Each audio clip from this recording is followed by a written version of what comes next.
দেখুন, বাঙালির উৎসব মানেই কিন্তু ১২ মাসে ১৩ পার্বণ। তো ১২ মাসে ১৩ পার্বণ বলতে শুধু দুর্গাপূজা, কালীপূজা নয়, গ্রাম বাংলায় বহু উৎসব ছড়িয়ে ছিটিয়ে রয়েছে এবং প্রচুর উৎসব রয়েছে। বনবিবির উৎসব থেকে শুরু করে আরো নানান ধরনের উৎসব। গ্রাম বাংলায় এমন অনেক পূজাও প্রচলিত হচ্ছে যা এখনো হয়তো আমরা জেনে উঠিনি বা জানতে পারিনি।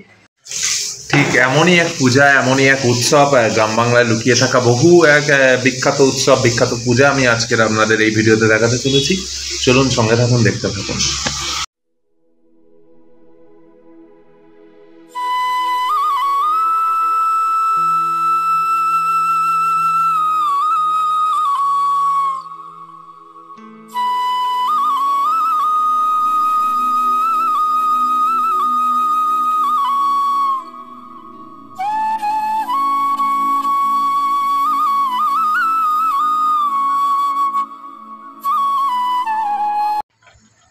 এই যে রাস্তার দুদিকেই লাইটিং বোর্ড দিয়ে সাজানো হয়েছে আমরা দেখতে পাচ্ছি, খুবই সুন্দর লাগছে দেখতে।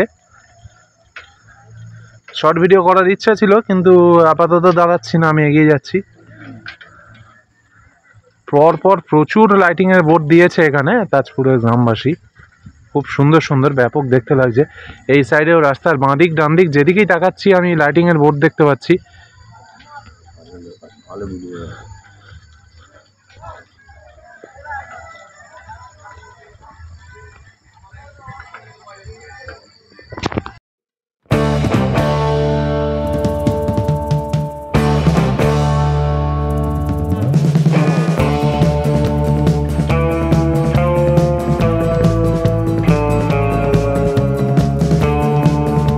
এই মুহূর্তে আমরা দেখতে পাচ্ছি ঠাকুর মন্দিরের সামনে কিন্তু প্যান্ডেল করা হয়ে গেছে এবং খুব সুন্দর লাইটিং দিয়ে সাজানো হয়েছে এবং লাল নীল ঝিকঝাক লাইটিং এ, এবং এখানে কিন্তু মানুষজন প্রচুর অলরেডি এসে গেছেন, প্রস্তুতি নিচ্ছেন আগামী কালের জন্য। এবং এখানকার মানুষের উন্মাদনাটা আপনারা দেখুন, প্রচুর মানুষ রয়েছেন এখানে সামনের দিকে মন্দিরে।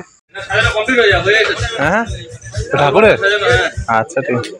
এখানে খিচুড়ির প্রস্তুতি চলছে দেখতে পাচ্ছেন আপনারা, আলু কাটা চলছে এখন, প্রচুর যোগান এখানে তাজপুরের ধর্মরাজ পূজা। এইদিকেও অনেক আলু কাটা হয়ে গেছে আর এখানেও আলু কাটা চলছে, সবাই মিলে, গ্রামবাসী মিলে। আপনারা এই মুহূর্তে দেখছেন শ্রী শ্রী ধর্মরাজ ঠাকুরের মন্দির।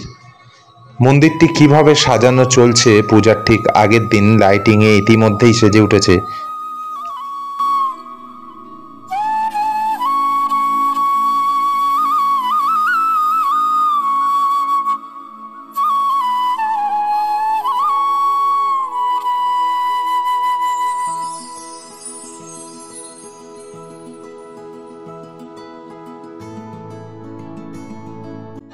মন্দিরে গ্রামবাসীদের উদ্যোগ দেখার মতো, ফুল দিয়ে সবাই মিলে সাজিয়ে তুলছে ধর্মরাজ ঠাকুরের মন্দিরকে।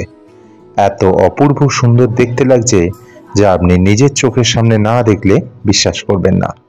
আমার তো খুবই ভালো লেগেছে গ্রামবাসীদের এই উদ্যোগ, উত্তেজনাকে। সবাই মিলেমিশে একসাথে হাতে হাত রেখে, কাঁধে কাঁধ রেখে এই পূজাকে সফল করে তোলার চেষ্টায় ব্রতী হয়েছেন।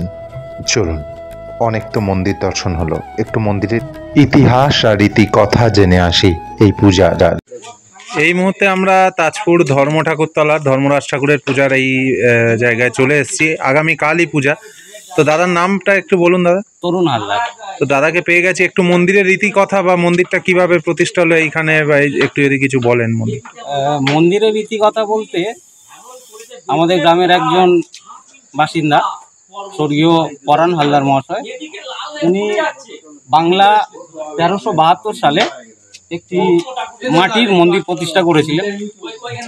তারপরে ছোট্ট একটা মন্দির ছিল, এই মন্দিরের ভূমিদান দান করেছিলেন মণ্ডল ফ্যামিলি, আমাদের গ্রামের বাসিন্দা তারা। তো তাদের মাটির মন্দির বহু বছর আমরা ছোটোবেলা থেকে দেখেছি। তারপর আস্তে আস্তে সেটা ইটের দেওয়ালে পরিণত হয়, সেখান থেকে অ্যাসবেস্টাস ছাউনি, সেখান থেকে আজকের যে মন্দির সেই মন্দিরের পরিণত হয়েছে।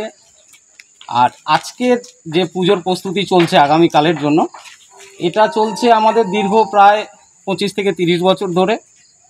এর উপলক্ষ এই মন্দির প্রাঙ্গণে কার্তিক মাসের প্রথম দিন থেকে মহাভারত পাঠ শুরু হয় এবং পুরো মাস মহাভারত পাঠ হয়, তার শেষে আমরা একটা পুজোর আয়োজন করি এবং ভোগ নিবেদন করি।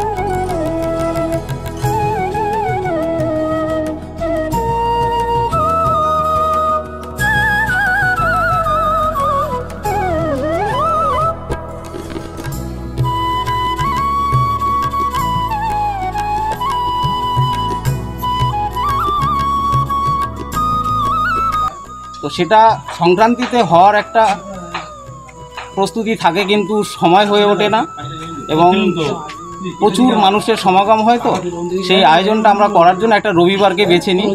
তো সেই হিসাবে আমরা এবছর এই 24শে নভেম্বর অর্থাৎ আগামীকাল তার আয়োজন করেছি। আশা রাখছি বিগত বছরগুলিতে যেমন মানুষজনের ভক্তের সমাগম হয়েছে, এবছরও সেটা হবে এবং তার প্রস্তুতি আমরা এখন নিচ্ছি। কত মানুষের ভিড় হয় মোটামুটি, কত মানুষের সমাগম? আমরা বিগত বেশ কয়েক বছর দেখছি প্রায় 4000 থেকে 4500 মানুষের সমাগম এখানে হয় এবং আমরা তাদেরকে ভোগ নিবেদন করে থাকি।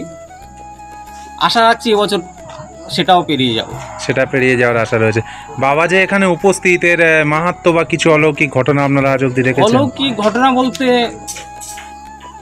আজ পর্যন্ত এখানে আর বাবার যে মেন পুজো বুদ্ধ পূর্ণিমায় হয়, সেই বুদ্ধ পূর্ণিমায় অনেক ভক্তরা উপস্থিত হন এবং তাদের মানত করে যান এবং মনস্কামনা পূর্ণ হলে তারাই এসে পুজো দিয়ে যান এবং তাদের মুখে শুনি কি তাদের মনস্কামনা পূর্ণ হয়েছে।